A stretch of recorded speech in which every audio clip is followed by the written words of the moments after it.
Okay, Aryn is now laughing. Aryn, tell us about your interest in wine. My interest in wine. I guess I would have to say that I love champagne. And the first good champagne I ever had was a bottle of 1983 Krug. And everything else after that has been sort of difficult to match. Did you say 83 Krug? 83 Krug.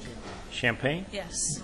Wow, I've never had 83 Krug champagne. I don't know if it's all that wonderful, but for me it was magical. I've had 83 Dom, and 83 Cristal, 83 Salon, but I've never had an 83 Krug that I know of. That's great. In your company, I had a 1966 Lalu that blew my mind. It was good? So now Krug is like the old boyfriend, and Lalu is the new boyfriend. Right. Are you sleeping with him?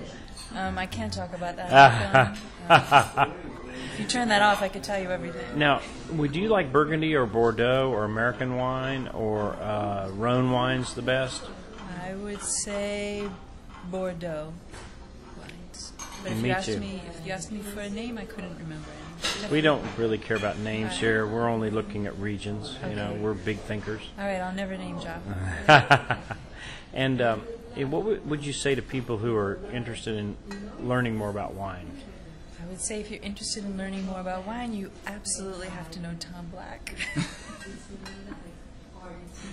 Forget about it. That's so funny. That's funny. But I would give people the same advice if I were you, Aryn. That's right. Because we drink great wines together, don't we? Today at lunch we're having some 83 Beaucastel. Fantastic. We're having a little 91 Soldera, and we had a little it's delicious. White wine from Friuli, and it was we don't know. Sacré Sassy. That's spoken like a true Frenchman. 2005. Sacré Sassy. And now we have what will soon be recognized as the greatest pastry chef in New York, formerly of Per Se.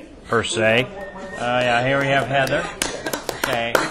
Isn't she pretty? Now, what would you say, Heather? Do you have an interest in wine? Yes, I do. I'm just now starting to get into wine. Knowing you. No, Eric is here. You work with Eric. Yeah, He's Eric. in a street. He's not that smart, but he's good. No, I'm just kidding. I love a street. So anyway, so Heather, what's the greatest wine you've ever tasted? Greatest wine I've ever tasted. It's a hard one. I don't know. I don't think I have a specific. If you could choose a wine on our list here at Alto, what would you pick? A wine on our list here. I like Riesling, so. Oh, you do? You Yeah. like white Riesling? I love white Riesling. Because I don't know about red Rieslings. But I really. anyway. There's no. Is there? Isn't I there? don't No, think it's so. like there's no such thing as a red Riesling. Oh, we're See, you tasting try it. to get me. Yeah. I like them because everybody? they're sweet. That's why I'm in pastries. You know, make cake. Rieslings Okay. are sweet. Have you had any of the Kims here? No. Have you ever had a Kim? No. Okay. Well, we're going to make that happen. That's for sure. Okay. And what is the thing you would like to do the most in connection to wine? I think I would like to do the most in connection to wine. In the future? I don't connect it more to food. I think you know what? I think dessert pairings with wines are they're overrated and stuff. I don't think they're very. I don't know. I've had desserts with wines and people try to pair them up and they're never good. I've never been happy with them. But Madeira, you were using Madeira port. See, But those can I are tell you something, heavy Heather? to me. And I think You've I never make, let like, me dessert. pair up wines to your desserts. No, you haven't. But I could. You should.